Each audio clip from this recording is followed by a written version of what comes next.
Hello student, कैसे हो आप सब।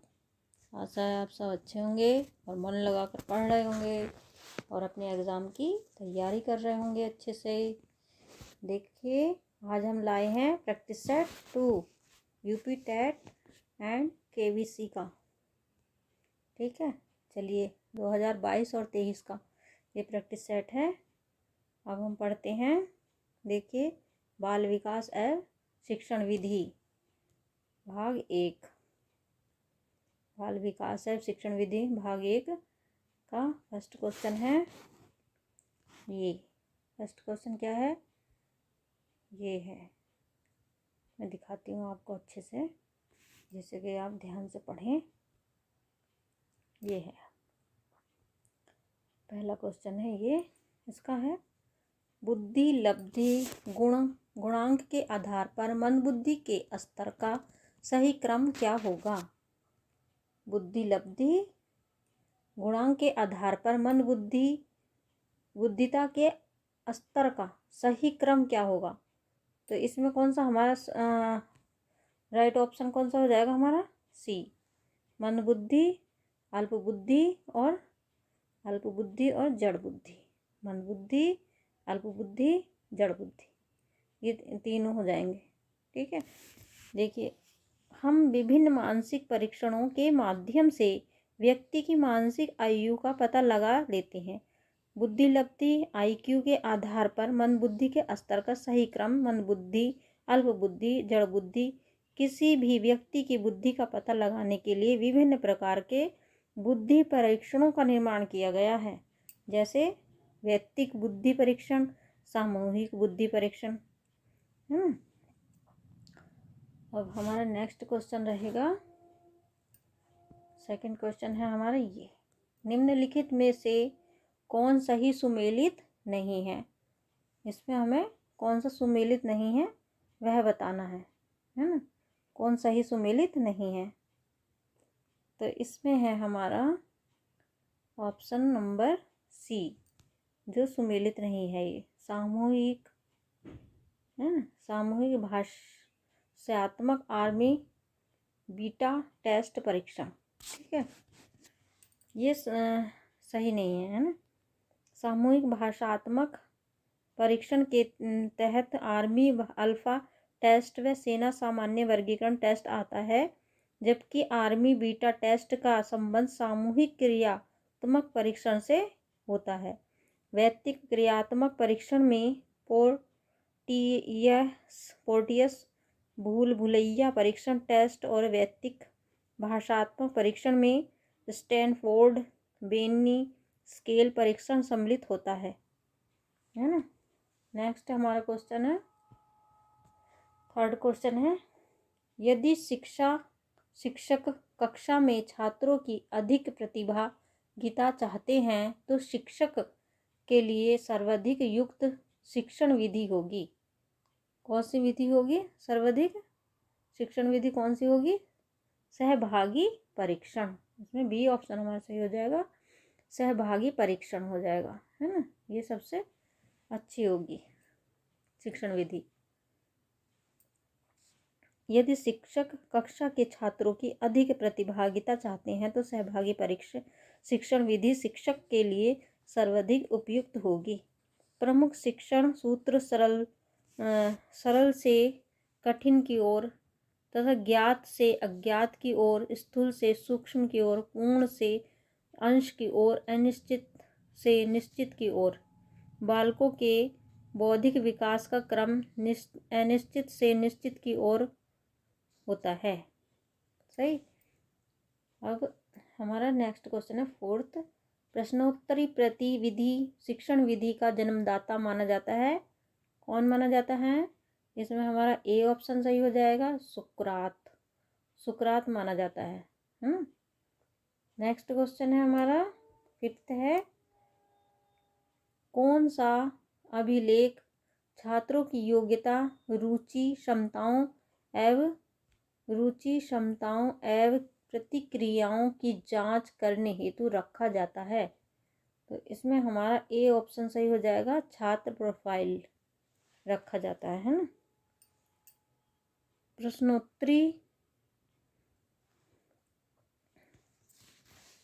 छात्र प्रोफाइल छात्रों की योग्यता, रुचि, क्षमताओं और प्रतिक्रियाओं की जांच करने हेतु रखा जाता है। किसी व्यक्तिगत समस्या हेतु 1:1 निर्देशन व्यक्तिगत निर्देशन कहलाता है। अगर शिक्षक छात्र को विषय चुनने में सहायता प्रदान करता है तो उस समय उसकी भूमिका परामर्शदाता की होती है। ठीक है, नेक्स्ट हमारा क्वेश्चन है, नेक्स्ट है हमारा 6 क्वेश्चन हो जाएगा ये। मध्य भोजन मिड डे मील योजना का क्रियान्वयन और भोजन निर्माण कौन करता है? कौन करता है भोजन निर्माण? तो इसमें है ग्राम पंचायत, वार्ड समिति, गैर सरकारी संगठन, उपयुक्त सभी करते हैं, है ना, मिल के करते हैं मिड डे मील वाला योजना क्रिया। तो इसके बारे में है, मध्याह्न भोजन योजना के क्रियान्वयन और भोजन निर्माण का कार्य ग्राम पंचायत, वार्ड समिति एवं गैर सरकारी संगठनों की देखरेख में किया जाता है। प्रदेश में राजकीय, परिषदीय तथा राज्य सरकार सहायता प्राप्त प्राथमिक विद्यालयों EGS एवं AIE केंद्रों के अध्ययनरत बच्चों को पौष्टिक एवं संतुलित भोजन उपलब्ध कराना मध्याह्न भोजन योजना का प्रमुख उद्देश्य है। इस योजना की शुरुआत 15 अगस्त सन 1995 में हुई थी। ठीक है, अब नेक्स्ट क्वेश्चन है हमारा 7। राष्ट्रीय साक्षरता मिशन की स्थापना कब हुई, ये बताइए। इसमें हमारा है, राष्ट्रीय साक्षरता मिशन की स्थापना हुई हमारी, बी ऑप्शन हमारा सही हो जाएगा, 5 मई 1988 को हुई। ठीक है,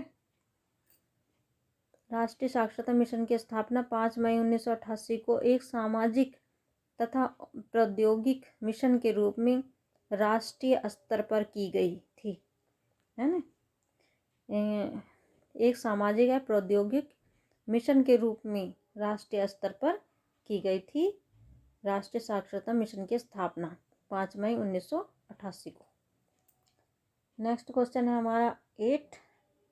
किस वर्ष संवैधानिक संशोधन के आधार पर शिक्षा को राज्य सूची से निकालकर समवृत्ति में रखा गया? तो इसमें है सी ऑप्शन 1976 यानी कि 1976 को में रखा गया। वर्ष 1976 में भारतीय संविधान में संशोधन करके शिक्षा को राज्य सूची से हटाकर समवृत्ति सूची में रखा गया। वर्ष 1976 से पूर्व शिक्षा व्यवस्था का दायित्व पूर्ण रूप से राज्यों का था। भारतीय संविधान ने अनुच्छेद 21A के अंतर्गत निःशुल्क और अनिवार्य शिक्षा की अधिकार का उल्लेख किया गया है। राज्य के नीति निर्देशक तत्व के अनुच्छेद 45 के अंतर्गत 45 के अंतर्गत 6-14 तक की उम्र के सभी बच्चों को निःशुल्क एवं अनिवार्य शिक्षा प्रदान करने का उल्लेख किया गया। नेक्स्ट क्वेश्चन है हमारा 9 है हमारा नेक्स्ट क्वेश्चन। राष्ट्रीय शैक्षिक अनुसंधान परीक्षण परिषद के प्रमुख कार्य हैं। क्या कार्य हैं प्रमुख कार्य? इसमें हमारा प्रमुख कार्य कौन से हो जाएंगे इसके? उपरोक्त सभी कार्य राष्ट्रीय शैक्षणिक अनुसंधान की प्रशिक्षण परिषद के प्रमुख कार्य हैं, है ना। परीक्षण कार्य हैं। राष्ट्रीय शैक्षिक अनुसंधान और प्रशिक्षण परिषद NCERT की स्थापना वर्ष 1961 में हुई थी, जिसका प्रधान केंद्र नई दिल्ली में है। NCERT के वर्तमान निर्देशक डॉक्टर ऋषिकेश सेनापति हैं।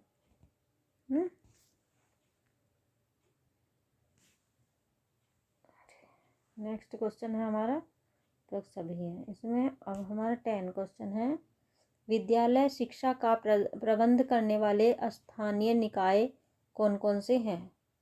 स्थानीय निकाय कौन कौन से हैं हमारे? निकाय कौन कौन से हैं? इसमें डी ऑप्शन हो जाएगा हमारा, उपरोक्त सभी हैं। जिला परिषद, पंचायत समिति, नगर पालिका, ये सभी हैं। इसमें भी विद्यालय शिक्षा प्रबंध करने वाले स्थानीय निकाय कौन कौन से हैं? इसमें सभी हो जाएंगे। जिला परिषद है, पंचायत समिति है, नगर पालिका, ये सभी होते हैं। विद्यालय शिक्षा प्रबंध कराने वाले स्थानीय निकाय शिक्षा परिषद, पंचायत समिति, ग्राम पंचायत, ग्राम शिक्षा समिति, नगर पालिका, अध्यापक संघ एवं शिक्षा न्यास ट्रस्ट इत्यादि हैं, सभी होते हैं, है ना। अब 11 क्वेश्चन है हमारा, 10 10+2+3 शिक्षा की राष्ट्रीय संरचना अस्तित्व में कब आई? राष्ट्रीय संरचना अस्तित्व में कब आई शिक्षा की? तो ये है हमारा, इसका हो जाएगा, इसका हमारा कौन सा ऑप्शन हो जाएगा? इसमें है option number C, program of action. Program of action 1992 में, है ना। सी ऑप्शन हमारा सही हो जाएगा, प्रोग्राम ऑफ एक्शन 1992 में। 10+2+3 की राष्ट्रीय संरचना की अवधारणा देश में प्रोग्राम ऑफ एक्शन 1992 से अस्तित्व में आई। प्रोग्राम ऑफ एक्शन इसके अतिरिक्त राष्ट्रीय पाठ्यक्रम को लागू करने, शैक्षिक अवसरों की समानता, नवोदय विद्यालयों की और अधिक स्थापना पर विशेष जोर देता है। मानव संसाधन विकास मंत्रालय द्वारा वर्ष 1992 में स्कूली छात्रों का शैक्षिक बोझ कम करने के तरीके सुझाने के लिए यशपाल समिति का गठन किया, जिसने अपनी रिपोर्ट वर्ष 1993 में सरकार को सौंपी थी। ठीक है, नेक्स्ट है हमारा 12, पठन क्रिया के कितने चरण होते हैं? पठन क्रिया के कितने चरण होते हैं? इसमें है हमारा बी, 4 चरण होते हैं पठन क्रिया के। पठन क्रिया के 4 चरण होते हैं। श्रव्य बिंबों का निर्माण, श्रव्य बिंबों के साथ विचारों का संयोजन, अलग अलग विचारों का समूह बनाना, शब्दों का समूहीकरण। पठन प्रक्रिया के 2 प्रकार हैं, मुखर पठन और मौन पठन। ठीक है, नेक्स्ट क्वेश्चन है हमारा 13, सीखने की प्रक्रिया को प्रभावित करने वाले कारक। सीखने की प्रक्रिया को प्रभावित करने वाले कारक हैं। इसमें हमारा डी ऑप्शन हो जाएगा, उपरोक्त सभी हैं। आनुवांशिकता, अभिप्रेरणा, परीक्षण शिक्षण, ये सभी हैं। अधिगम सीखना को प्रभावित करने वाले मुख्य कारक निम्नलिखित हैं। पूर्व अधिगम, विषय वस्तु का स्वरूप, विषय के प्रति मनोवृत्ति, सीखने की इच्छा। ठीक है, हाँ। नेक्स्ट है हमारा, यानी कि कल्पना के विकास के निर्धारित तत्व। भाषा ज्ञान का विकास करके, सीखने की विधि, अभिप्रेरणा, आनुवांशिकता, वातावरण, प्रशिक्षण, शिक्षण, प्रशंसा एवं निंदा, है ना, ये सब हैं। नेक्स्ट क्वेश्चन है हमारा 14, किशोरावस्था के कठिन काल मानने के क्या क्या कारण हो सकते हैं? क्या क्या कारण हो सकते हैं कठिन काल मानने के, है ना। इसमें है हमारा इसमें हमारा कौन सा ऑप्शन हो जाएगा? इसमें हो जाएगा, इसमें होगा उपरोक्त सभी हैं। इसके भी सभी ऑप्शन सही हैं, है ना, ये सभी माने जाएंगे। समायोजन में असमर्थता, संवेगात्मक अपरिपक्वता, यौन आकर्षण, कामुकता, उपरोक्त सभी। किशोरावस्था के कठिन काल माने जाने के निम्नलिखित कारण हो सकते हैं। समायोजन में असमर्थता, संवेगात्मक परिपक्वता, यौन आकर्षण, कामुकता, निषेधात्मक व्यवहार, अध्ययन में अरुचि, विहिरगामी व्यक्तित्व, मूल्यों आदर्शों में संघर्ष, उदासीनता, स्वच्छंदता, अनुशासन से मुक्ति। ठीक है, अब हमारा है नेक्स्ट क्वेश्चन 15। अंतर्मुखी, बहुमुखी, बहिमुखी तथा उभयमुखी व्यक्तित्व का वर्गीकरण किस मनोवैज्ञानिक द्वारा किया गया है? किस मनोवैज्ञानिक द्वारा किया गया है? किस मनोवैज्ञानिक द्वारा किया गया है? इसमें हमारा बी ऑप्शन है, युग के द्वारा किया गया है ना। स्विट्जरलैंड के मनोवैज्ञानिक युग ने गुणों के आधार पर व्यक्तित्व को 3 भागों में विभाजित किया। अंतर्मुखी, बहुमुखी और उभयमुखी के द्वारा किया है ना। नेक्स्ट क्वेश्चन है हमारा 16। ये है, इसमें निम्न में से कौन चिंतन वृद्धि की तरीकों का विधियों में सम्मिलित की जाती है? निम्न में से कौन चिंतन वृद्धि के तरीकों या विधियों में सम्मिलित की जाती है?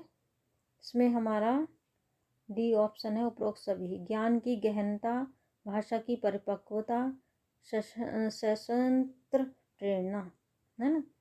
ज्ञान की गहनता, भाषा की परिपक्वता, सशस्त्र की प्रेरणा। ठीक, शिक्षा में चिंतन की उपादेयता बालकों में चिंतन प्रवृत्ति के विकास से प्रतीत होती है। चिंतन वृद्धि की विविधता निम्नलिखित है। ज्ञान की गहनता, भाषा की परिपक्वता, संशय की प्रेरणा, बौद्धिक प्रखरता, लगन एवं रुचि, समस्या समाधान में स्वतंत्रता, तर्क में परिपक्वता, समस्या प्रस्तुत करना, है ना। नेक्स्ट क्वेश्चन है हमारा 17 है हमारा नेक्स्ट क्वेश्चन। मनोवैज्ञानिक मैकडूल ने कल्पना के कितने प्रकारों की चर्चा की है? कितने प्रकारों की चर्चा की है? इसमें है हमारा 4, बी ऑप्शन सही हो जाएगा, 4 प्रकारों की चर्चा की है। मैकडूल ने कल्पना में 4 प्रमुख प्रकारों की चर्चा अपने मनोवैज्ञानिक सिद्धांत में की है। इसमें 4 हैं उनके: सृजनात्मक कल्पना,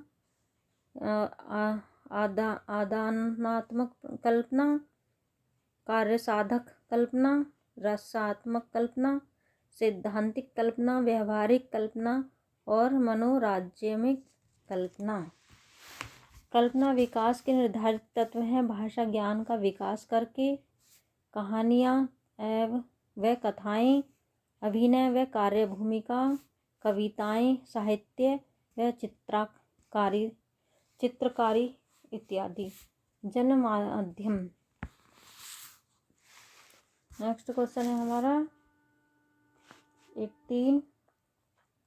व्यक्तिक भिन्नता के प्रभावी कारक हैं। व्यक्तिक भिन्नता के क्या हैं भाई? प्रभावी कारक हैं व्यक्तिक भिन्नता के। इसमें है, इसमें भी उपरोक्त सभी।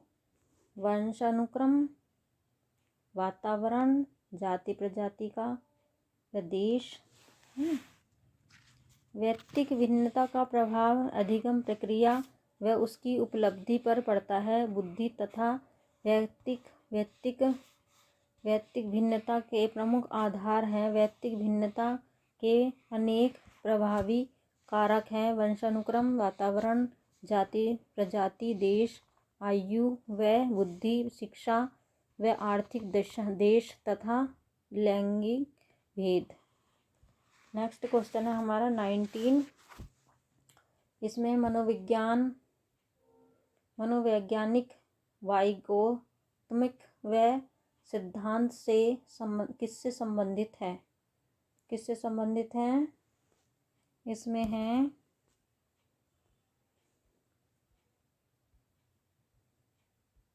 इसका है सी ऑप्शन हमारा सही हो जाएगा, अधिगम से संबंधित है। वाइगोत्स्मिक अपने अधिगम संबंधी सिद्धांत के लिए जाने जाते हैं, है ना। किसके लिए जाने जाते हैं? ये अपने अधिगम सिद्धांत के लिए जाने जाते हैं, वाइगोत्स्मिक ने संज्ञानात्मक विकास में सामाजिक अतिक्रिया पर बल देते हुए कहा है कि समुदाय का सीखने में बहुत महत्व है और सामाजिक सीखने की प्रक्रिया विकास के पहले ही आरंभ हो जाती है। व्यक्ति की उच्च मानसिक प्रक्रिया की उत्पत्ति भी सामाजिक प्रक्रिया से होता है ना। नेक्स्ट है हमारा 20 क्वेश्चन है ये। मनोवैज्ञानिक ब्रून के अनुसार शिशु अपनी अनुभूतियों का मानसिक रूप से कितने तरीकों से अभिहित करता है? कितने तरीकों से अभिहित करता है ब्रून के अनुसार? इसमें हमारा हो जाएगा 3 अनुभूतियों से 3, है ना। बी ऑप्शन हमारा सही है, इसका राइट आंसर है बी। 3 ब्रून के अनुसार शिशु अपनी अनुभूतियों का मानसिक रूप से 3 तरीकों से अभिहित करता है। फर्स्ट है सक्रिया विधि। इस विधि में शिशु अपनी अनुभूतियों को शब्दहीन क्रियाओं के द्वारा व्यक्त करता है, जैसे भूख लगने पर रोना, हाथ पैर हिलाना इत्यादि। नेक्स्ट है दृश्य प्रतिविधि। इस विधि में बालक अपनी अनुभूतियों को अपने मन में कुछ दृश्य प्रतिमाएं बनाकर प्रकट करता है। नेक्स्ट है हमारे 3 है इसका सांकेतिक विधि। इस विधि में बालक अपने अनुभूतियों को ध्वन्यात्मक संकेतों भाषा के माध्यम से व्यक्त करता है। अब नेक्स्ट क्वेश्चन हो जाएगा 21। सीखने में पठार को दूर करने के लिए शिक्षक क्या क्या उपाय करता है?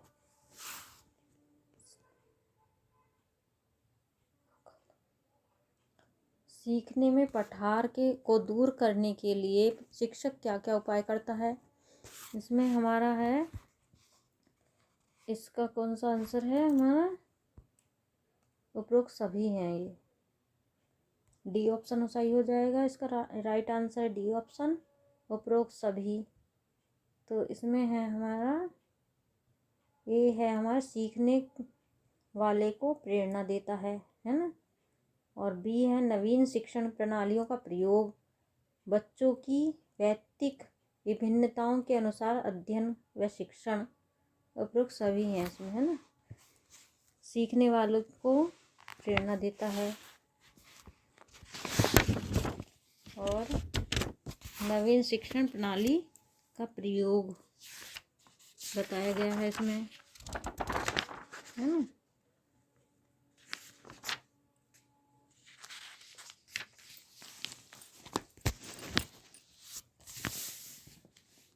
नवीन शिक्षण प्रणाली का प्रयोग बच्चों की व्यक्तिगत विभिन्नता के अनुसार शिक्षण का अध्ययन, कार्य के बीच बीच में विश्राम देना, बच्चों का उत्साहवर्धन करना, है ना। सीखने का वातावरण इस प्रकार रखें कि वो सीखने की क्रिया में यथासंभव सहायता प्रदान करें, व बच्चों का उत्साहवर्धन व मार्गदर्शन भी करें। शिक्षक का यह कर्तव्य है कि वह पठार के कारणों का पता लगाए और उनको दूर करने का प्रयत्न करे। जिससे सीखने की क्रिया सफलतापूर्वक आगे बढ़े। नेक्स्ट क्वेश्चन है हमारा, नेक्स्ट है हमारा 22। दिए गए विकल्पों में कौन अधिगम स्थानांतरण के सिद्धांत से संबंधित है? स्थानांतरण के सिद्धांत से संबंधित है कौन है? इसमें हमारा कौन सा ऑप्शन हो जाएगा? उपरोक्त सभी। इसका भी उपरोक्त सभी हो जाएंगे, है ना। तो ये है मानसिक शक्तियों का सिद्धांत, समान तत्वों का सिद्धांत, सामान्यकरण का सिद्धांत, उपरोक्त सभी हैं। मैं भी वर्तमान क्रियाओं पर पूर्व अनुभूतियों का प्रभाव वो ही अधिगम स्थानांतरण है। अधिगम स्थानांतरण के कुछ प्रमुख सिद्धांत निम्नवृत्त हैं: मानसिक शक्तियों का सिद्धांत, समान तत्वों का सिद्धांत, सामान्यकरण का सिद्धांत, आरोपण का सिद्धांत, सीखने का सिद्धांत। अधिगम स्थानांतरण मुख्यतः दो प्रकार के होते हैं: सकारात्मक हस्तांतरण, नकारात्मक हस्तांतरण। नेक्स्ट क्वेश्चन है हमारा 23। अभिप्रेरणा के कितने प्रकार होते हैं? इसमें हमारा डी ऑप्शन सही हो जाएगा। इसमें 5 प्रकार होते हैं अभिप्रेरणा के। शैक्षिक मनोवैज्ञानिक की दृष्टि से देखें तो अभिप्रेरणा निम्नलिखित 2 प्रकार की होती हैं। एक है अभिप्रेरणा प्राकृतिक अभिप्रेरणाएं, कृत्रिम अभिप्रेरणा, मनोदैहिक प्रेरणाएं, सामाजिक प्रेरणाएं, व्यक्तिगत प्रेरणाएं। कृत्रिम अभिप्रेरणाएं: भाग लेने का अवसर देना, दंड एवं पुरस्कार, सहयोग, लक्ष्य, आदर्श और सौदेश्य प्रयत्न। अभिप्रेरणा में परिपक्वता, व्यक्ति कार्य के कार्य अभिप्रेरणा में सामूहिक अभिप्रेरणा। ठीक है। नेक्स्ट है हमारा, नेक्स्ट क्वेश्चन है 24। बाधा का उपस्थित होना कारण है। क्या कारण है बाधा का उपस्थित होना? इसमें बी ऑप्शन है सही है हमारा आंसर, विस्मरण का।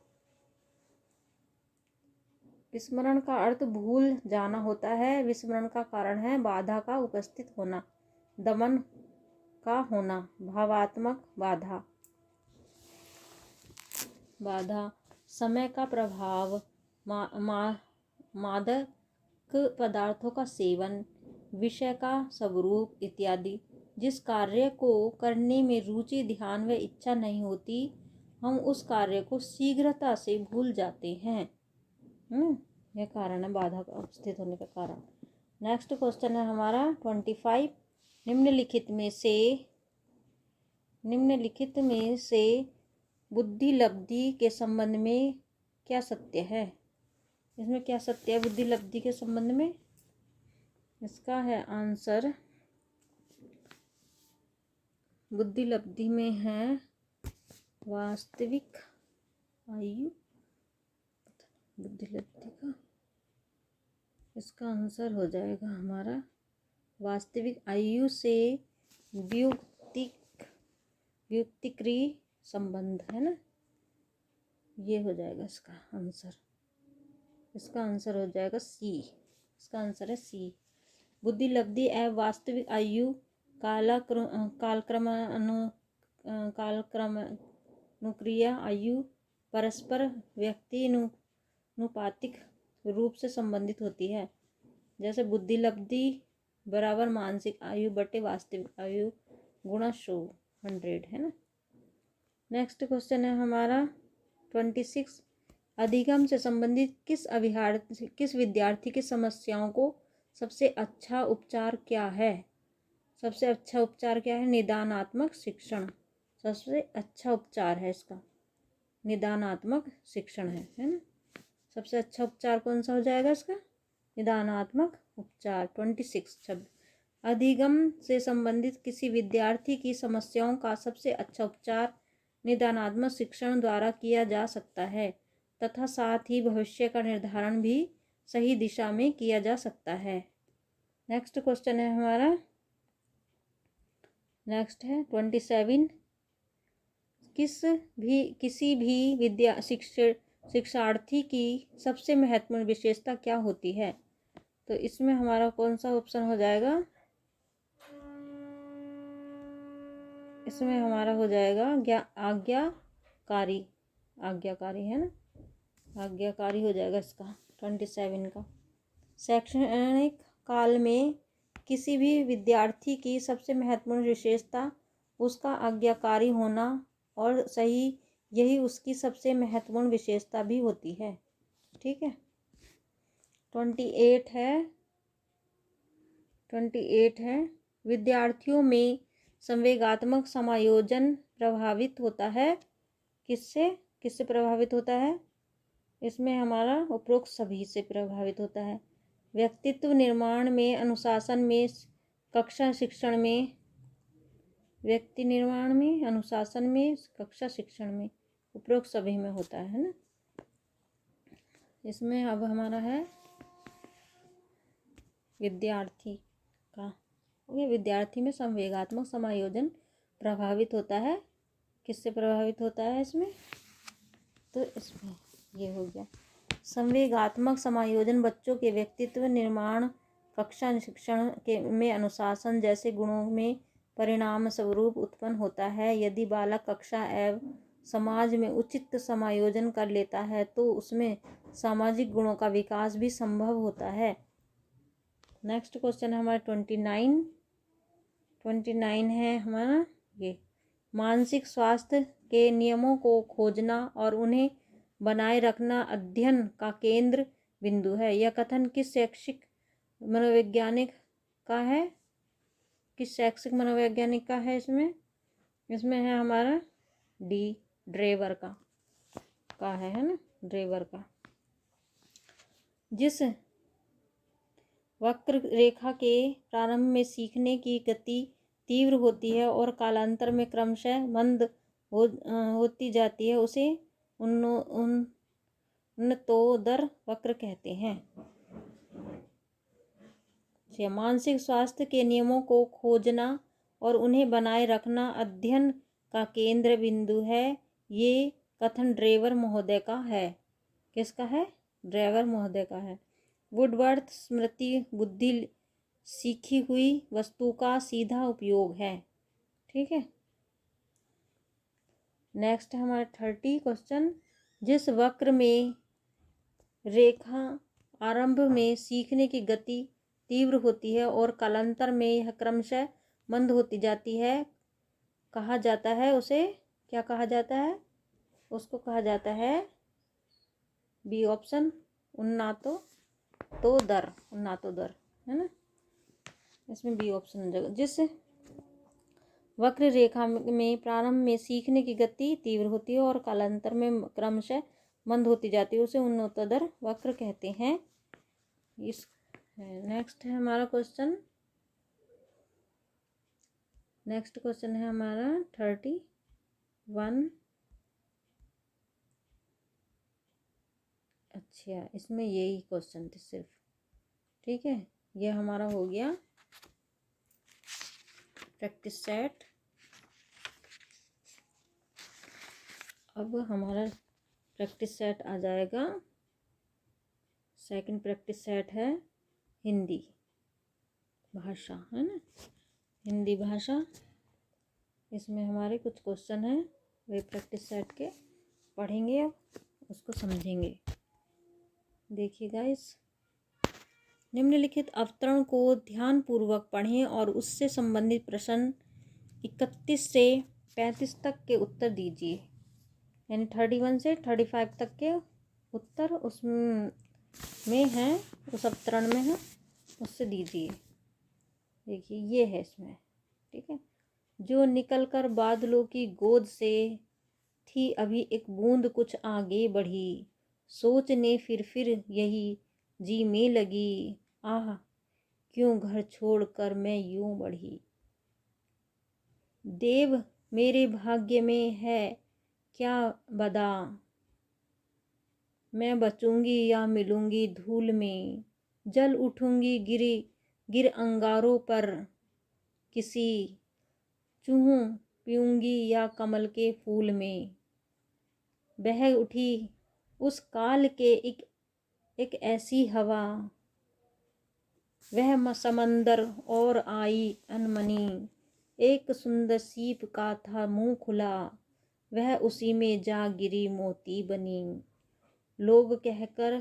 लोग अक्सर है झिझकते सोचते, जबकि उनको छोड़ना पड़ता है घर, किंतु घर का छोड़ना अक्सर उन्हें बूंद सा कुछ और ही देता है कर। ठीक है, कितनी अच्छी पोयम है। इससे संबंधित कुछ क्वेश्चन है, ये देख लेंगे, है ना। बूंद किससे छोड़कर आगे बढ़ी? बूंद, इसमें हमें बूंद का घर कहाँ होता है? बादल, बादलों को छोड़कर वह आगे बढ़ी। इसका हमारा सी ऑप्शन सही हो जाएगा। इसका राइट ऑप्शन है हमारा इसमें सी ऑप्शन। ठीक है, बादलों को छोड़कर वह आगे बढ़ी। ठीक है, इसका हिंदी में देख लेते हैं। ये बूंद बादलों को छोड़कर आगे बढ़ी। नेक्स्ट क्वेश्चन है हमारे 32। घर छोड़कर निकली बूंद आह क्यों कह रही है? क्यों कह रही है आह? क्योंकि वह घर छोड़कर निकली बूंद अपने भविष्य की अनिश्चितता से चिंतित होने के कारण आह कह रही है ना। क्योंकि उसका भविष्य अनिश्चित है, उसको नहीं पता क्या होगा मेरे साथ में। अपने भविष्य की अनिश्चितता के चिंतन होने के कारण वह चिंतित है अपने भविष्य के लिए, और वह कि मेरे साथ क्या होगा, क्या क्या हो सकता है, क्या नहीं हो सकता, क्या होगा। मैं घर छोड़ के निकल तो गई, अब मेरे साथ पता नहीं क्या होगा, इसलिए वह छोड़कर वह आह कह रही है। 33 है। बूंद समुद्र की ओर अनमने भाव से क्यों आई? क्यों आई वह समुद्र की ओर? क्योंकि सी है, वह स्वेच्छा से समुद्र की ओर नहीं आई थी। वह अपनी इच्छा से समुद्र की ओर नहीं आई थी, इसलिए अपने भावों से वह अनमने भाव से आई थी, है ना।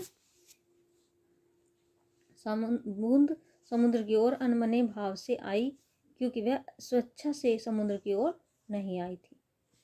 नेक्स्ट क्वेश्चन है 35 है इसमें, ये 34 है। वह सीप कहाँ था जिसमें बूंद गिरकर मोती बन गई? वह सीप कहाँ था जिसमें बूंद गिरकर मोती बन गई? तो इसमें समुद्र में था। वह कहाँ था? समुद्र में मिला, है ना। इसमें वह सीप समुद्र की ओर था जिसमें बूंद गिरकर मोती बन गई। ठीक है, नेक्स्ट क्वेश्चन है 35। कवि ने मनुष्य के भाग्य की तुलना किससे की है? कवि ने मनुष्य के भाग्य की तुलना किससे की है, बताइए।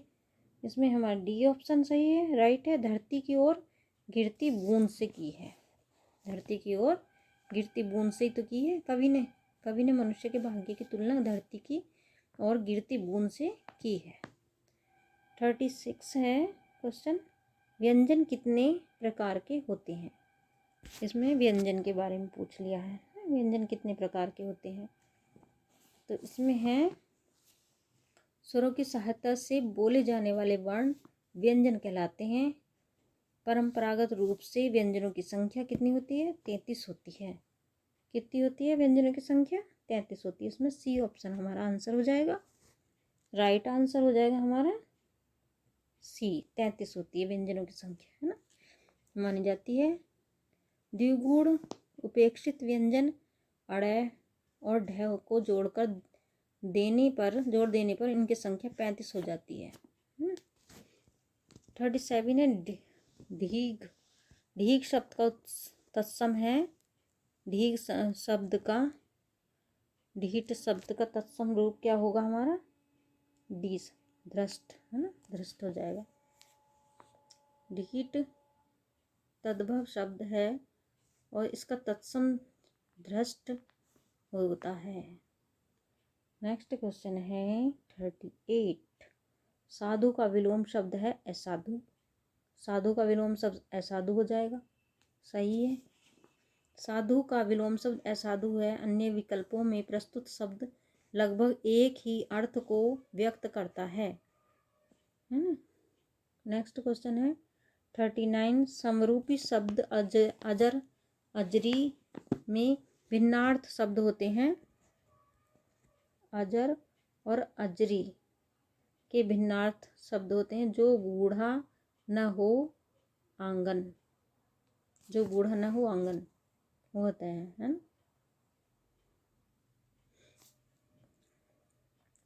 अजर और अजरी, जो बूढ़ा और अजरी, अजरी माने आंगन।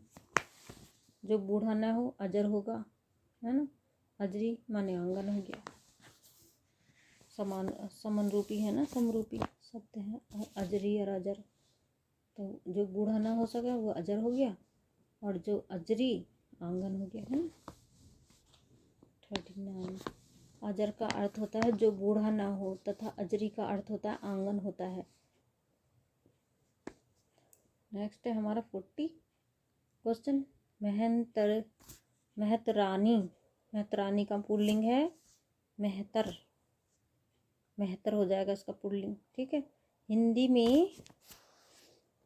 हिंदी में वचन कितने प्रकार के होते हैं? हिंदी में 2 प्रकार के वचन होते हैं। इसमें ए ऑप्शन सही हो जाएगा इसका, ए ऑप्शन राइट ऑप्शन है।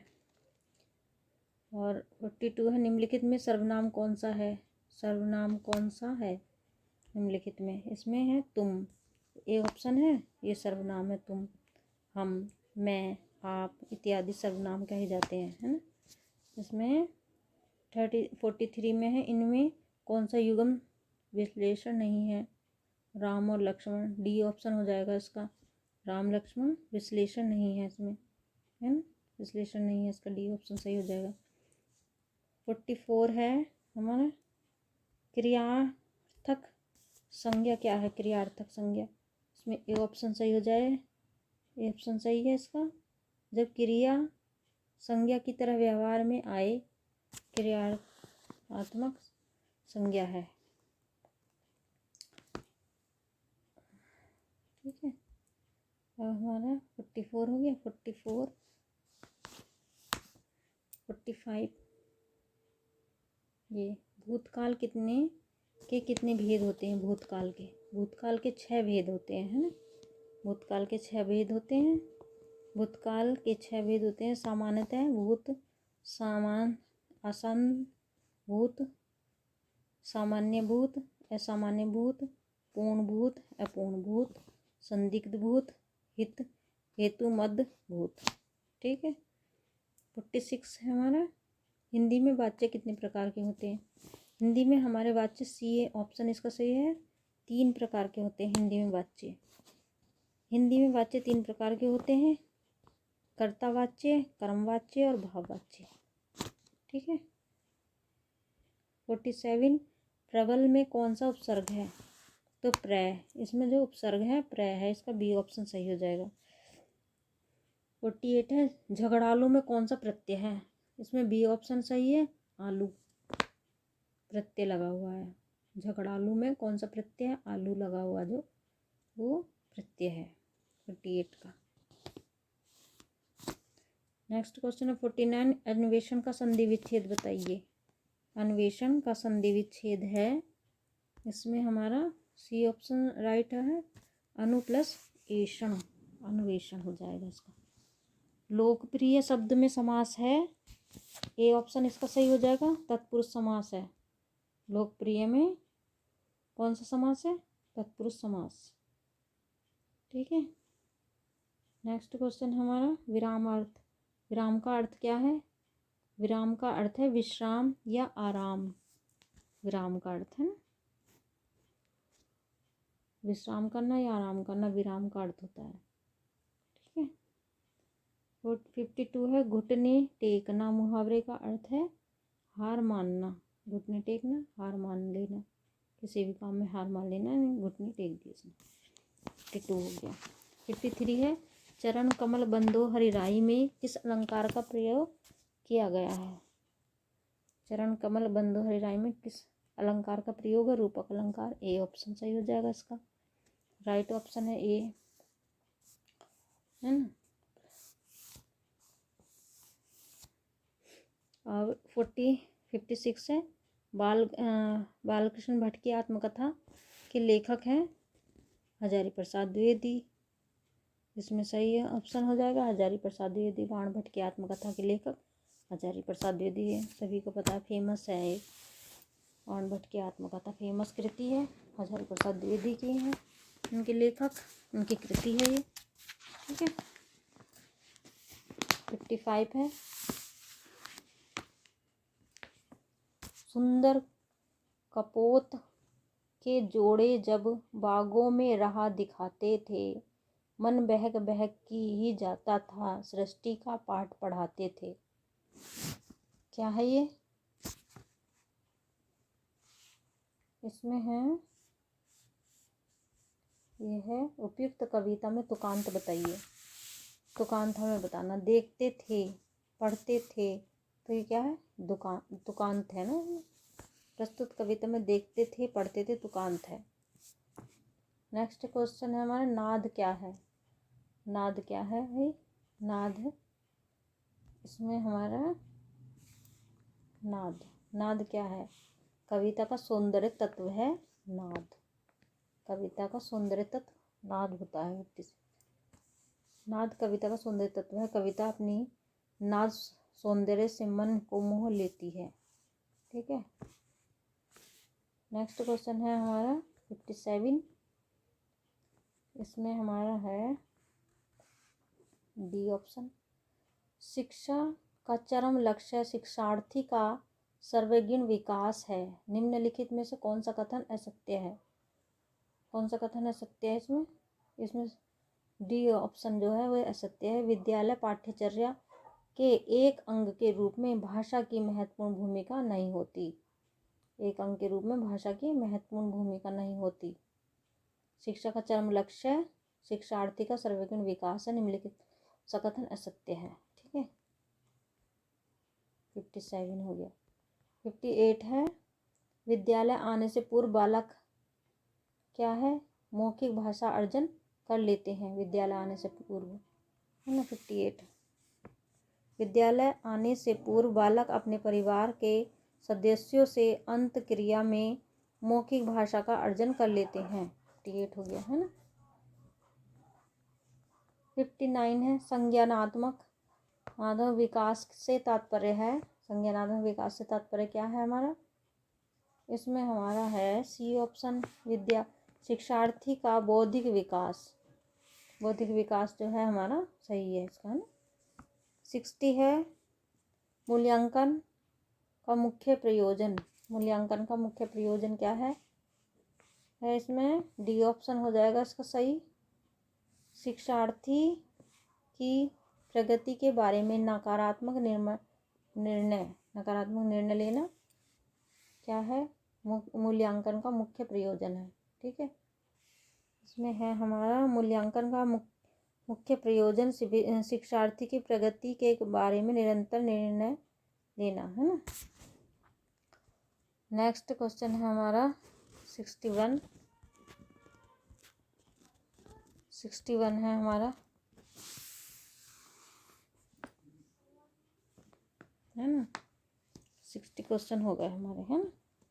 अब हमारा है इसमें संस्कृत भाषा, भाग 3 संस्कृत भाषा, जो हमें इसमें देखनी है। संस्कृत भाषा के कुछ पद दिए हुए हैं, पद्यांश, उसके आधार पर क्वेश्चन मिलेंगे। पहले पद्यांश पढ़ेंगे ध्यान से, है ना, और फिर 61 से 61 से 65 तक के निम्न उत्तर दीजिए, ठीक है। पद्यांश है इसमें ये, सत्य वदामि नित्य धर्मचरामि नित्य कृत्यापि नेव पीड़ा कस्याप्य करोमि, है ना, यही है ना। तो इसका आंसर है हमारा, हाँ, और थोड़ा सा ये है, थोड़ी सी और पद्यांश है। जनक नमामि नित्य गुरु विद्या गुरु सदैव, अतिथि नमामि गेह जन्नी व च सर्वदेव, है ना। इसमें है हमारा 61, घर में किससे नमस्कार करना चाहिए, किसे नमस्कार करना चाहिए घर में, तो इसका ए ऑप्शन हो जाएगा, अतिथि को नमस्कार करना चाहिए घर में, है ना। घर में किसे नमस्कार करना चाहिए, अतिथि को नमस्कार करना चाहिए। अतिथि नमामि गेह, इस पंक्ति के अनुसार अतिथि को घर में नमस्कार करना चाहिए, क्योंकि अतिथि गृह पूज्यते, अर्थात अतिथि घर में पूजा जाता है। ठीक है। नेक्स्ट क्वेश्चन है हमारा, प्रतिदिन किसका आचरण करना चाहिए, है ना। सम्मोहनी, इसमें डी ऑप्शन हमारा सही है इसका, सम्मोहनी का।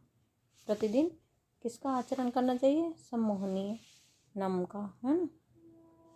इसका है धर्मचरामि नित्यम, पंक्ति के अनुसार प्रतिदिन धर्म का आचरण करना चाहिए। धर्म है इसका राइट ऑप्शन। राइट ऑप्शन क्या होगा इसका धर्मचरामि नित्यम, पंक्ति के अनुसार प्रतिदिन धर्म का आचरण करना चाहिए। धारणम, धर्म अर्थात जो धारण किए जाते हैं जाए वही धर्म है। चरामि क्रियापद, उत्तम पुरुषम बहुच वचनानम, है ना। प्रतिदिन किसका आचरण करना चाहिए, इसमें हमारा राइट ऑप्शन हो जाएगा हमारा धर्म का, है ना। धर्म का आचरण करना चाहिए। विद्या हमेशा कौन प्रदान करता है, विद्या हमेशा कौन प्रदान करता है, हमारा ये है, इसका आंसर है हमारा, विद्या हमेशा गुरु प्रदान करता है। कौन प्रदान करता है विद्या हमेशा, विद्या हमेशा कौन प्रदान करता है, इसमें डी ऑप्शन है हमारा, गुरु प्रदान करता है विद्या हमेशा, है ना।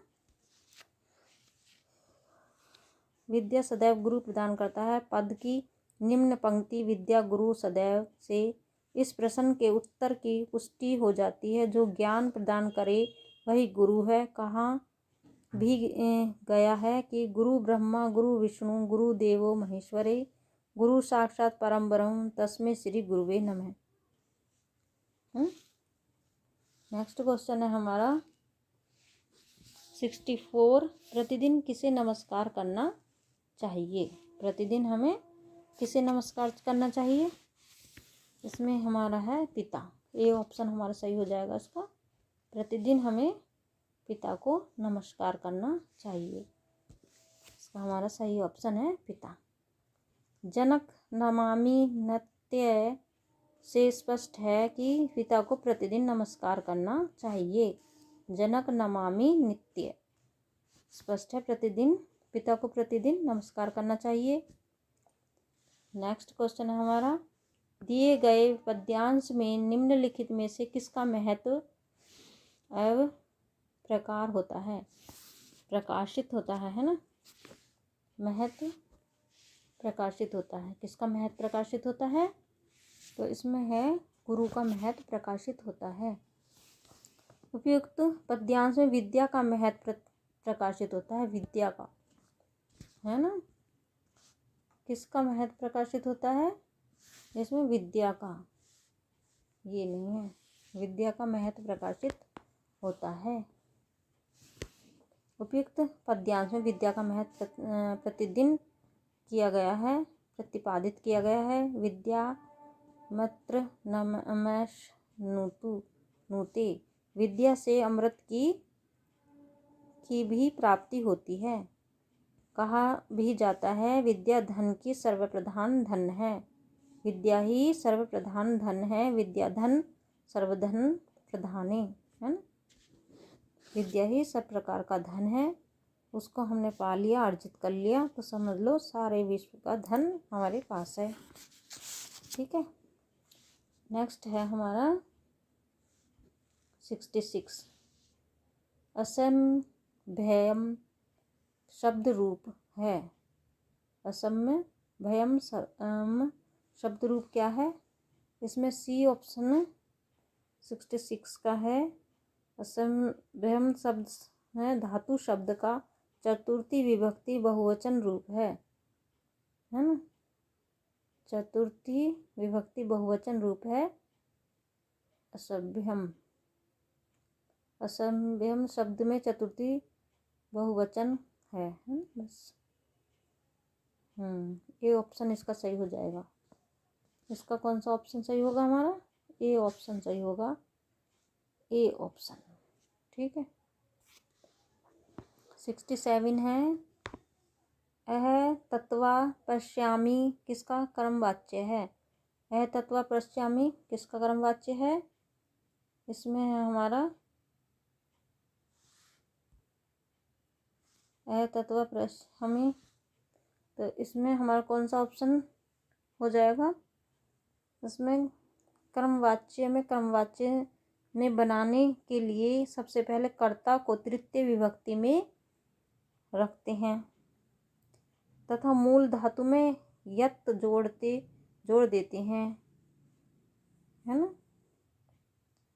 और देते हैं। जैसे अह तत्वा पश्यामि कर्तवाच्य कर्मवाच्य माया तत्व दृश्यते होगा, है ना, माया तत्व दृश्यते होगा। इसका बी ऑप्शन सही हो जाएगा, ये वाला राइट हो जाएगा इसका आंसर। ठीक है। नेक्स्ट है हमारा भानुमा में विभक्ति होगी। भानुमा में विभक्ति है 68। भानुमा भानु शब्द में तृतीय विभक्ति है। कौन सी विभक्ति है भानुमा में? तृतीय विभक्ति इसका आंसर हो जाएगा, है ना, तृतीय विभक्ति इसका आंसर है। इत्याधार में संधि है। इत्याधार में कौन सी संधि हो जाएगी? इसमें इत्याधार में यण संधि है ना, बी ऑप्शन इसका सही हो जाएगा इत्याधार का। इत्याधार में संधि है यण संधि। नेक्स्ट क्वेश्चन है हमारा 70। निम्नलिखित में अव्यय नहीं है अजस्रम है ना, अव्यय नहीं है निम्नलिखित में अजस्रम। नेक्स्ट क्वेश्चन है हमारा 71 हो गया 71। यश में कौन सा लिंग है? यश में कौन सा लिंग है? स्त्रीलिंग है यश में, है ना। 71 का होगा ये वस्तु, ये जो निष्प्राण होती है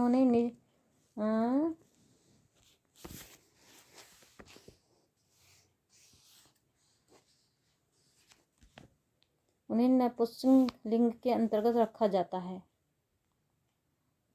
जैसे यश है, ख्याति, बड़प्पन इत्यादि। पुल्लिंग जिन शब्दों में पुरुष जाति का बोध हो उन्हें पुल्लिंग कहते हैं। जैसे बालक, बालिका, पिता, मोहन आदि। स्त्रीलिंग जिन शब्दों में स्त्री जाति का बोध होता है उन्हें स्त्रीलिंग कहते हैं। संस्कृत में 3 लिंग होते हैं।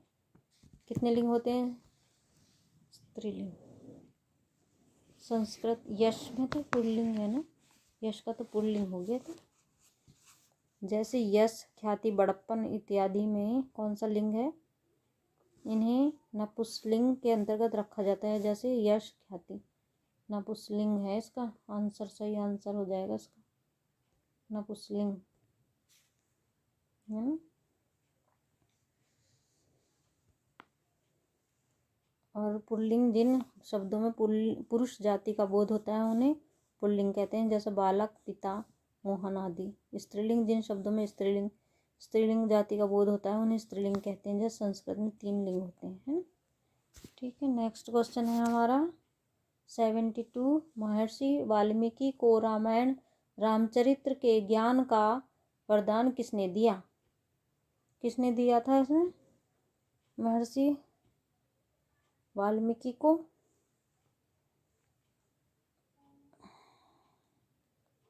रामायण संस्कृत भाषा का ग्रंथ है जिसको लिखने में श्री महर्षि वाल्मीकि को जाता है। इनमें 24,000 है। इसमें कहा जाता है,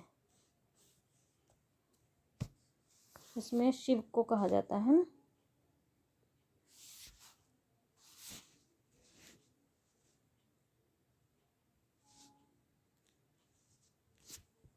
शिव होगा इसका सही ऑप्शन। है। नेक्स्ट हमारा क्वेश्चन है, महाभारत ग्रंथ है, क्या है? सामाजिक ग्रंथ है महाभारत।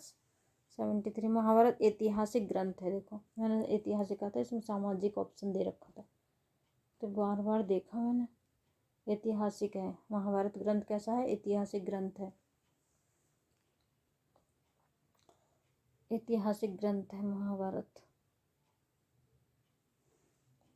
सी ऑप्शन हो जाएगा हमारा, इसका राइट ऑप्शन हो जाएगा सी। रामायण बाणनी एतो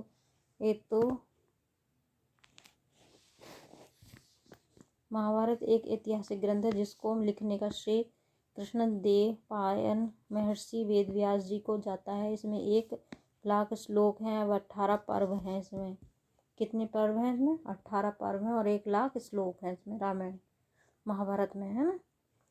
और रामायण है रामेन बाणेन हितो बाले संबंधी है, संबंधित है। ये किससे संबंधित है? 74 क्वेश्चन है। यह राम ने बालक को बाण से मारा से संबंधित है। इस वाक्य में साधकता करण करत करती कृतयोस्तृतीया को सूत्र में तृतीय विभक्ति का प्रयोग किया गया है। कौन सी विभक्ति का प्रयोग किया गया है? तृतीय विभक्ति का।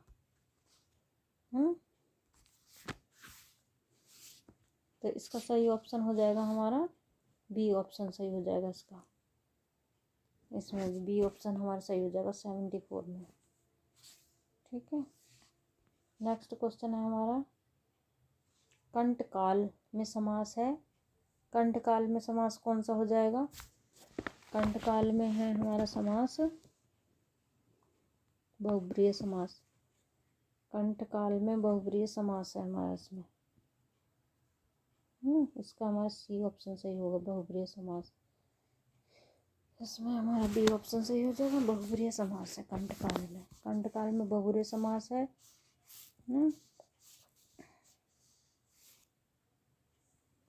नेक्स्ट क्वेश्चन है, दंडी के पितामह का नाम बताइए। दंडी के पितामह का नाम है, दंडी के पितामह का नाम भारवी था।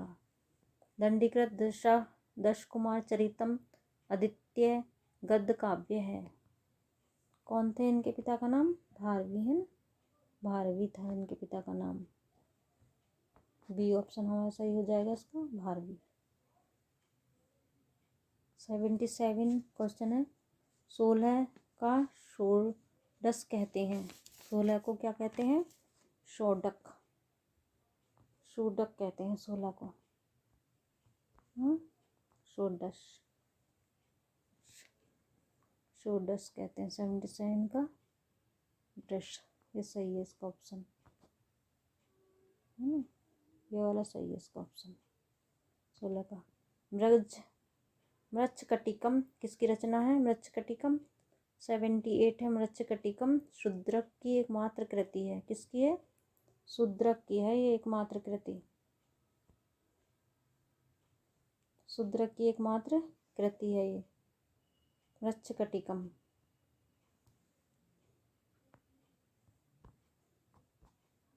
सेवेंटी 79 है, निम्नलिखित में भिन्न को चुनिए। निम्नलिखित में भिन्न को चुनिए। क्या है इसमें भिन्न? मशक को छोड़कर सभी प्रकार सभी एक श्रेणी में है। मशक है, मशक है को छोड़कर सभी एक श्रेणी में है। ठीक है, इसमें हमारा सी ऑप्शन हो जाएगा सही। सभी एक जैसे हैं। स्थलांग, शराब, चषक, ये सब एक जैसे हैं। मशक अलग है बस। ठीक है, राइट ऑप्शन हो जाएगा हमारा मशक। 80 है, आन यति पद में उपसर्ग कौन सा है? आन यति पद में आड़ी उपसर्ग है इसमें। ये ऑप्शन सही हो जाएगा इसका 80 का। ठीक है, 80 का। 81 है, घुटने को 81 है हमारा। 81 क्वेश्चन है हमारा, घुटना को कहते हैं। घुटने को क्या कहते हैं? घुटने को जानू, ए ऑप्शन हमारा इसका सही ऑप्शन, राइट ऑप्शन है जानू। घुटने को ज्वाइंट जानू है कहते हैं। इसी प्रकार चरण को पैर और कटी को कमर और कफोड़ी को कोहनी कहा जाता है। ठीक है। नेक्स्ट क्वेश्चन है पति का पर्यायवाची नहीं है। पति है का पर्यायवाची शब्द है नहीं है। इसमें हमारा जीवन धारा नहीं है, है ना। जीवन धारा नहीं है, इसका बी ऑप्शन सही है। जीवन धारा नहीं है, ये नहीं है। ये है धव है, वल्लभ है, कोविद है, ये सब है। ठीक है। 82 हो गया। 82 तक हो गए क्वेश्चन। अब है हमारा 83। चिक्रोड का अर्थ है, चिक्रोड का क्या अर्थ है? चिक्रोड का अर्थ हो जाएगा हमारा 83 का गिलहरी। चिक्रोड का अर्थ है गिलहरी। इसमें हमारा बी ऑप्शन सही होगा। इसका क्या हो जाएगा? गिलहरी हो जाएगा चिक्रोड का अर्थ। नेक्स्ट क्वेश्चन है हमारा, इसमें है मातु। मातु में विभक्ति होती है 84 का, सृष्टि विभक्ति होती है इसमें। मातु में सृष्टि विभक्ति एक वचन है, सही है। मातु में हमारी कौन सी विभक्ति होती है? सृष्टि विभक्ति। सृष्टि मातु में सृष्टि विभक्ति और एक वचन है। प्रथम विभक्ति नहीं है, सृष्टि विभक्ति होती है। ठीक है, सृष्टि विभक्ति होती है मातु में।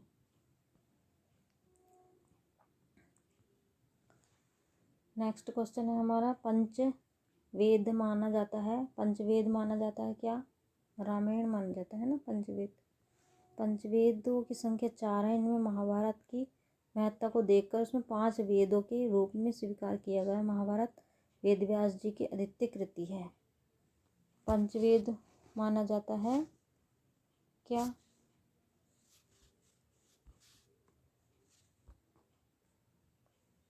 पंचवेद माना जाता है क्या? 85। पंचवेदों की संख्या 4 है, लेकिन महाभारत की महत्ता को देखकर उसे 5 वेद के रूप में स्वीकार किया गया है। महाभारत वेद व्यास जी की अद्वितीय कृति है। महाभारत को माना गया पंचवेद। समझ गए?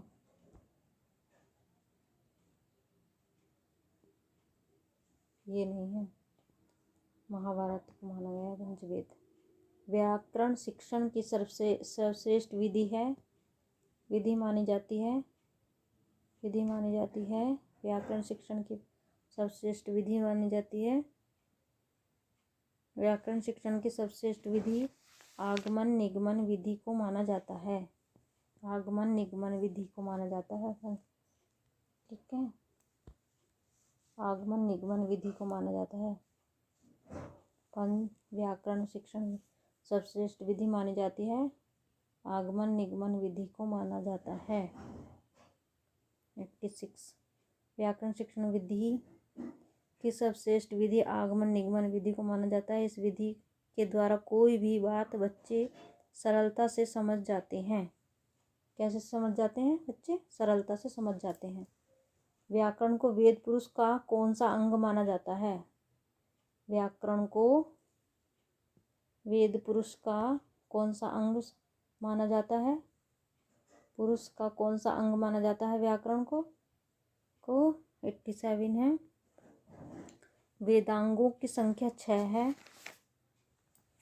जिनकी उपमा शरीर के अंगों से की गई है, जो निम्नलिखित है। शिक्षा, नाक, कल्प, हाथ, निरुक्त, कान, व्याकरण, मुख, छंद, पैर। संख्या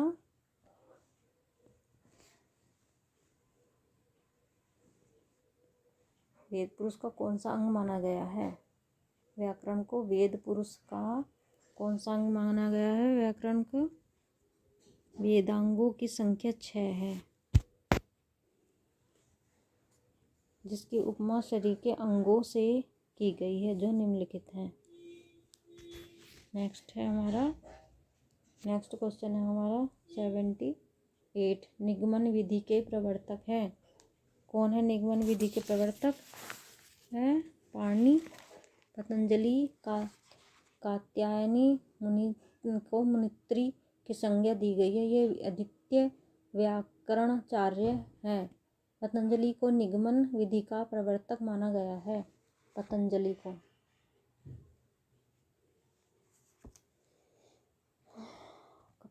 को माना गया है, इसका निगमन विधि का प्रवर्तक पतंजलि को माना गया है। पतंजलि को, है ना, पतंजलि को माना गया निगमन विधि का प्रवर्तक। ठीक है। नेक्स्ट क्वेश्चन है हमारा 79 है। ह्यूरिस्टिक विधि को और किस नाम से जाना जाता है? ह्यूरिस्टिक विधि किस नाम से जाना जाता है? ह्यूरिस्टिक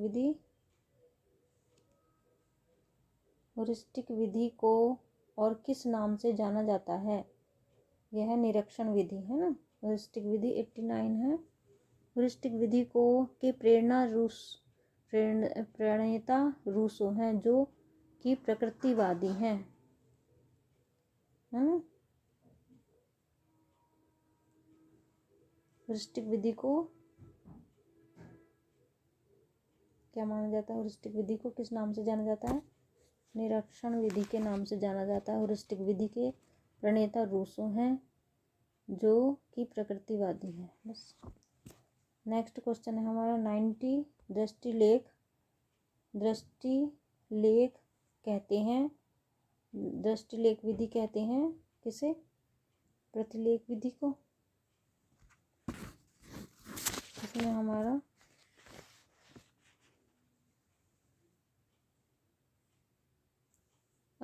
अनुलेख विधि भी कहते हैं। अनुलेख विधि कहते हैं इसे। दृष्टि विधि को अनुलेख विधि कहते हैं, है ना। ये नहीं, अनुलेख विधि का तात्पर्य है किसी का अनुसरण करके लिखना। किसी का अनुसरण करके लिखना अनुलेख विधि होता है। ठीक है। अब है हमारा भाग 5 पर्यावरण और अध्ययन। पर्यावरण का अध्ययन है। पर्यावरण अध्ययन भाग 5 पढ़ेंगे हम।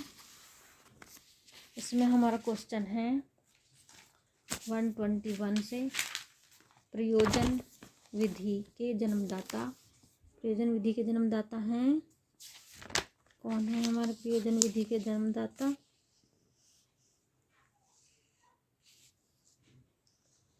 जॉन डीवी के शिष्य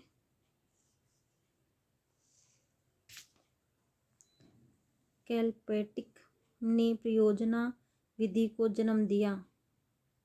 उनके अनुसार प्रयोजना वह क्रिया है जिसमें पूर्ण संलग्नता के साथ सामाजिक वातावरण में लक्ष्य प्राप्त किया जाता है। कौन है ये? जॉन डीवी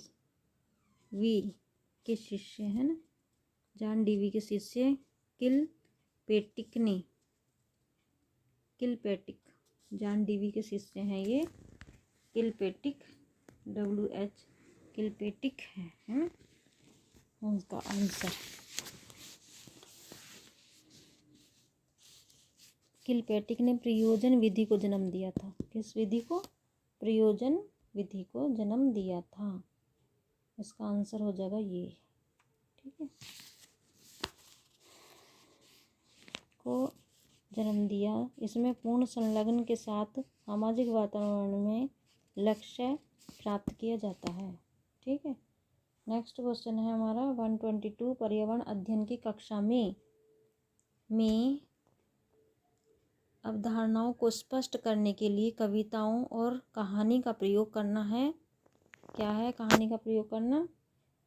इसमें हमारा सही ऑप्शन है इसका सी है। पाठ को आनंददायक और रोचक बनाने में मदद करना। पाठ को आनंददायक और रोचक बनाने में मदद करना है। सी ऑप्शन इसका हमारा सही हो जाएगा 22 का।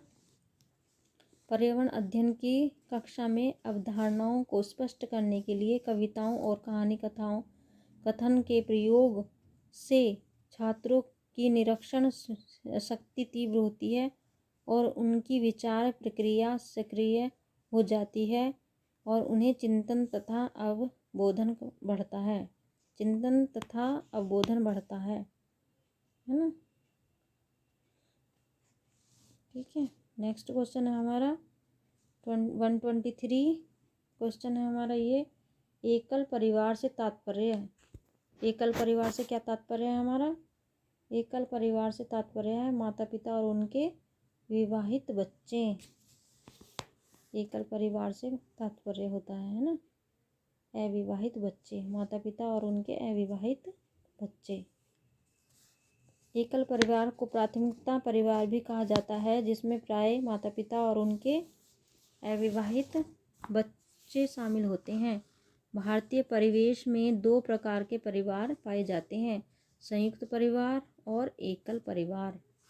ठीक है, नेक्स्ट है हमारा 124 मानव शरीर की धीमी वृद्धि निम्न में से किसकी कमी के कारण होते हैं? किसकी कमी के कारण होते हैं? इसमें हमारा प्रोटीन की कमी के कारण होते हैं, जो धीमी वृद्धि के बालक होते हैं ना मानव शरीर में। धीमी वृद्धि निम्न में से किसकी कमी के कारण होते हैं? प्रोटीन की कमी के कारण होते हैं। प्रोटीन मानव शरीर में त्वचा, रक्त, मांसपेशियों तथा हड्डियों की कोशिकाओं के विकास के लिए आवश्यक होते हैं। इनकी कमी में से मानव शरीर का विकास धीमा हो जाता है। प्रोटीन एक जटिल नाइट्रोजन युक्त कार्बनिक पदार्थ है, जिसका गठन कार्बन, हाइड्रोजन, ऑक्सीजन व नाइट्रोजन तत्वों के अणुओं से मिलकर होता है। इन तत्वों के अतिरिक्त प्रोटीन में आंशिक रूप से गंधक, जस्ता, तांबा तथा फास्फोरस की भी उपस्थित होता है। नेक्स्ट क्वेश्चन है हमारा 125 है, भारतीय संसद द्वारा जैव विविधता अधिनियम पारित किया गया है। जैव विविधता अधिनियम पारित किया गया है, इसमें हमारा सी ऑप्शन सही हो जाएगा दिसंबर। सी ऑप्शन सही होगा, दिसंबर 2002 में पारित हुआ। भारतीय संविधान द्वारा जैव विविधता अधिनियम 11 दिसंबर 2002 को पारित किया गया था। 125। नेक्स्ट क्वेश्चन है हमारा 126, भारत का राष्ट्रीय पुष्प है कमल। भारत का राष्ट्रीय पुष्प कमल है। इसका प्राचीन भारत की कला और गाथाओं में विशेष स्थान है। इसका वानस्पतिक नाम निलंबो न्यूसीफेरा है ना। नेक्स्ट क्वेश्चन है हमारा 127, दक्षिण भारत की सबसे ऊंची चोटी निम्न में से कौन है? निम्न में से कौन है दक्षिण भारत की सबसे ऊंची चोटी? अनाईमुड़ी है सबसे ऊंची चोटी। अनाईमुड़ी दक्षिण भारत की सबसे ऊंची चोटी है। इसकी ऊंचाई 2695 मीटर है, जो केरल के इडुक्की जिले में स्थित है। नेक्स्ट है 128 क्वेश्चन, वह कौन सी नदी है जिसे तट पर प्रसिद्ध बद्रीनाथ का मंदिर स्थित है? वह कौन सी नदी है जिसके तट पर प्रसिद्ध बद्रीनाथ का मंदिर है? इसमें हमारा सी ऑप्शन हो जाएगा अलकनंदा। अलकनंदा है। अलकनंदा नदी के तट पर बद्रीनाथ का प्रसिद्ध मंदिर स्थित है, जबकि केदारनाथ अलकनंदाकिनी नदी के तट पर अवस्थित है ना। नेक्स्ट है हमारा नेक्स्ट क्वेश्चन है 129, पश्चिम हिमालय प्रदेश में प्रमुख संसाधन है। प्रमुख संसाधन कौन से हैं? वन। पश्चिमी हिमालय के क्षेत्र में भारत में कश्मीर से कुमाऊं तक फैला हुआ वन संपदा भी की दृष्टि से वह विशेष संपन्न भू क्षेत्र है। यहाँ लगभग 70% भाग पर वन पाया जाता है, जिसमें देवदार, ओक, चीड़, भोज वृक्ष, लंबी घासों से झुरमुट के साथ हजारों प्रकार की वनस्पतियां पाई जाती हैं। नेक्स्ट क्वेश्चन है 130। भारत में सबसे पहले रेल मार्ग तैयार हुआ भारत का सबसे पहले 1853 का रेल मार्ग। भारत में प्रथम रेल मार्ग 1853 में बनकर तैयार हुआ, जिसकी कुल लंबाई 32 किमी तक थी। 16 अप्रैल सन 1853 को प्रथम रेलगाड़ी मुंबई से ठाणे के मध्य चलाई गई थी। मुंबई से ठाणे चलाई गई थी। 121 निम्न में सबसे पुरानी पर्वत श्रृंखला कौन सी है? सबसे पुरानी पर्वत श्रृंखला कौन सी है? अरावली सबसे पुरानी पर्वत श्रृंखला ए है। इसका ऑप्शन सही हो जाएगा। अरावली पर्वत श्रृंखला दी गए विकल्पों में सबसे पुरानी पर्वत श्रृंखला है। यह एक अवशिष्ट पर्वत है। एक विश्व का प्राचीनतम मोड़दार पर्वत है। यह कठोर क्वार्ट्ज चट्टानों से निर्मित है। ठीक है। नेक्स्ट क्वेश्चन है हमारा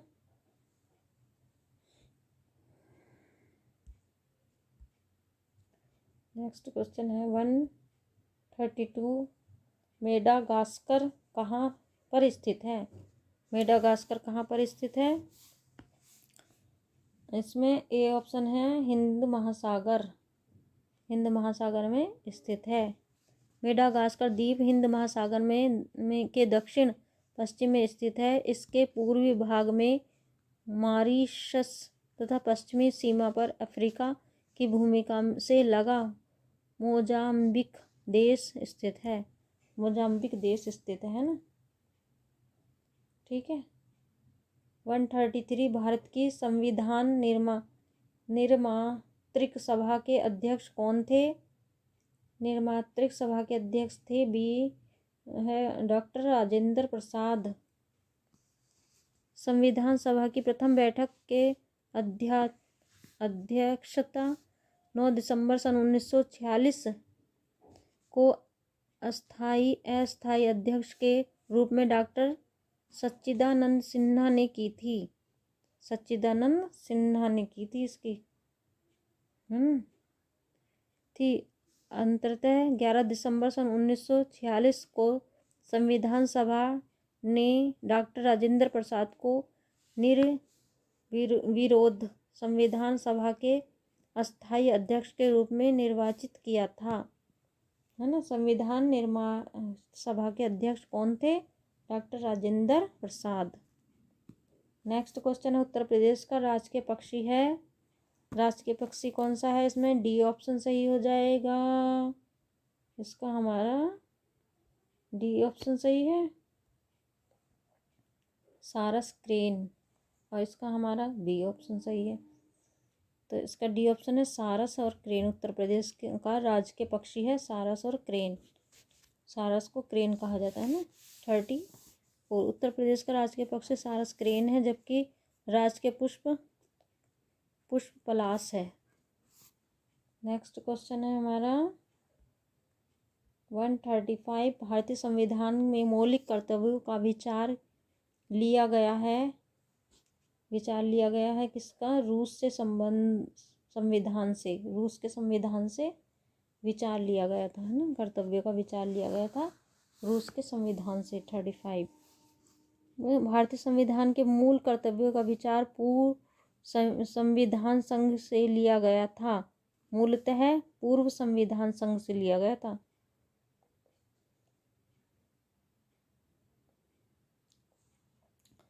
मूलतः अंगीकृत संविधान के भाग नहीं थे। अन्य 42वें संविधान संशोधन अधिनियम सन 1976 द्वारा सम्मिलित किया गया है।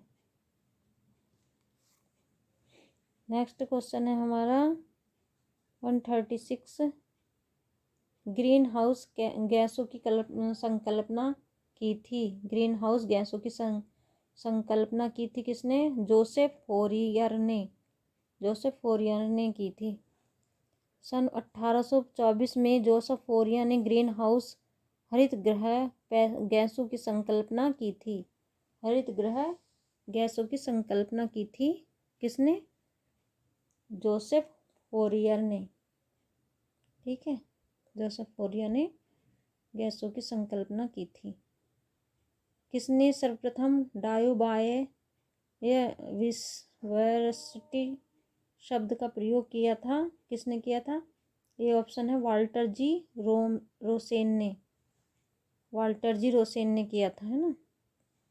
37 का है अमेरिकन वनस्पति शास्त्री वाल्टर जी रोसेन ने सर्वप्रथम बायोडायवर्सिटी शब्द का प्रयोग किया था। यह शब्द बायोलॉजिकल डायवर्सिटी शब्द का संक्षिप्त रूप है।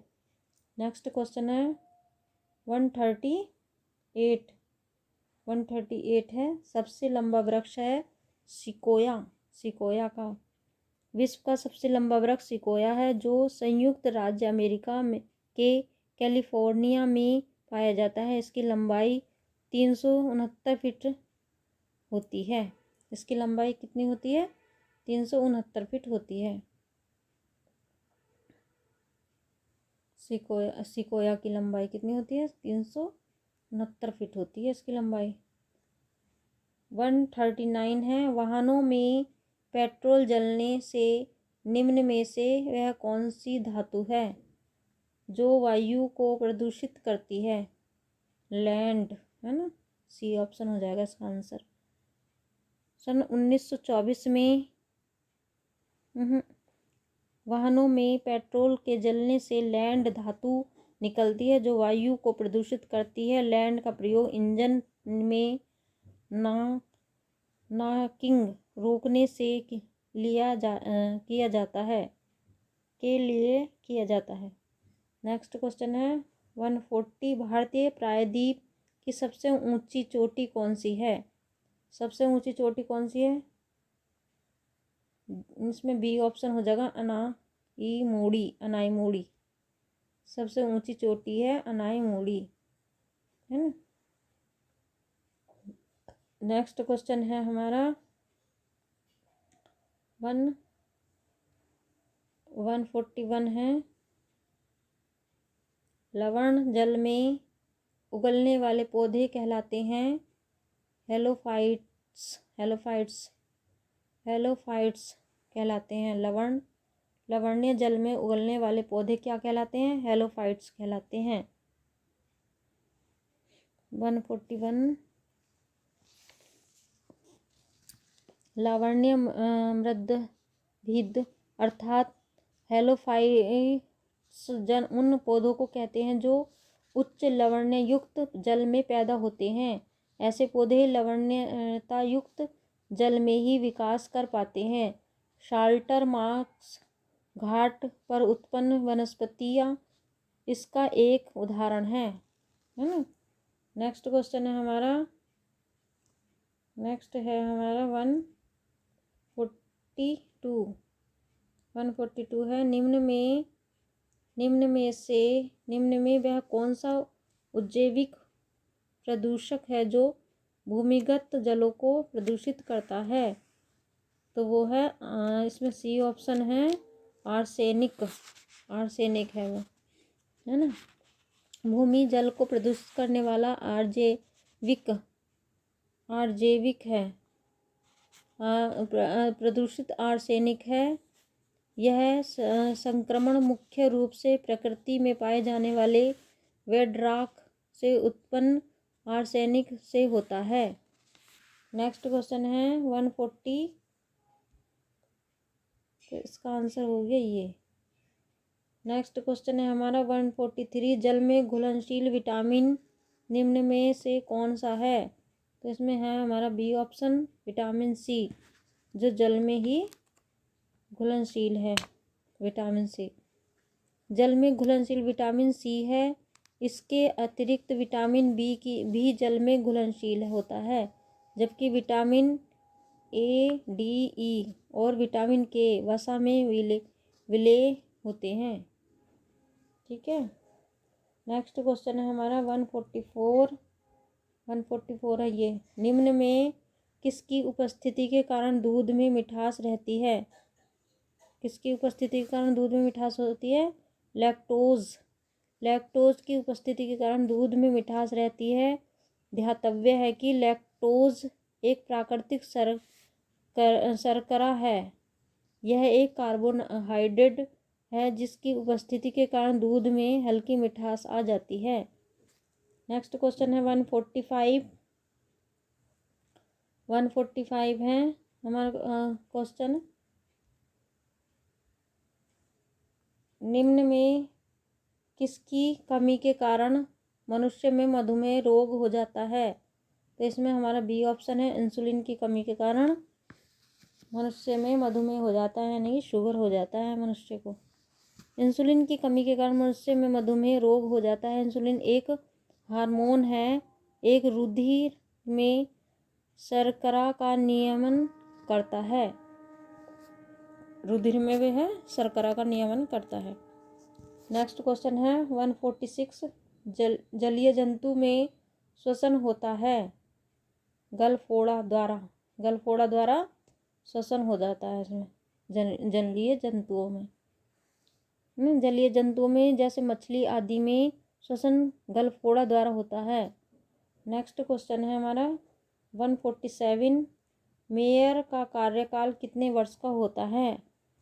मेयर का कार्यकाल 73वें संविधान संशोधन द्वारा अनुच्छेद 243 के अनुसार मेयर का कार्यकाल नगर निगम के प्रथम अधिवेशन की नियम तिथि से 5 वर्ष का होगा, है ना। 5 वर्ष का होता है इनका कार्यकाल मेयर का।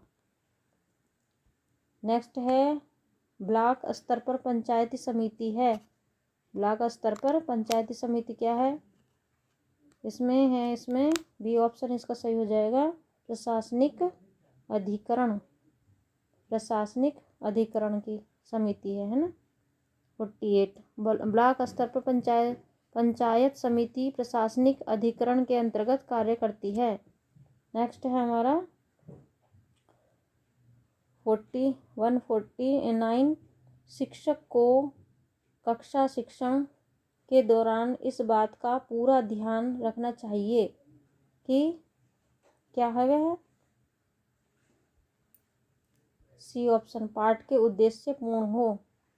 सी ऑप्शन हो जाएगा इसका सही, पाठ के उद्देश्य पूर्ण हो, है ना। पाठ के उद्देश्य पूर्ण होने चाहिए। नेक्स्ट क्वेश्चन है हमारा 150, निम्नलिखित में कौन पर्यावरण अध्ययन के अधिगम सिद्धांत से संबंधित है? उपयुक्त सभी सिद्धांत से संबंधित है। आवश्यकता का सिद्धांत, उपयोगिता का सिद्धांत, जीवन से संबंधित होने का सिद्धांत, ये तो सभी हैं। नेक्स्ट, हाँ बस ये हमारे 150 क्वेश्चन थे।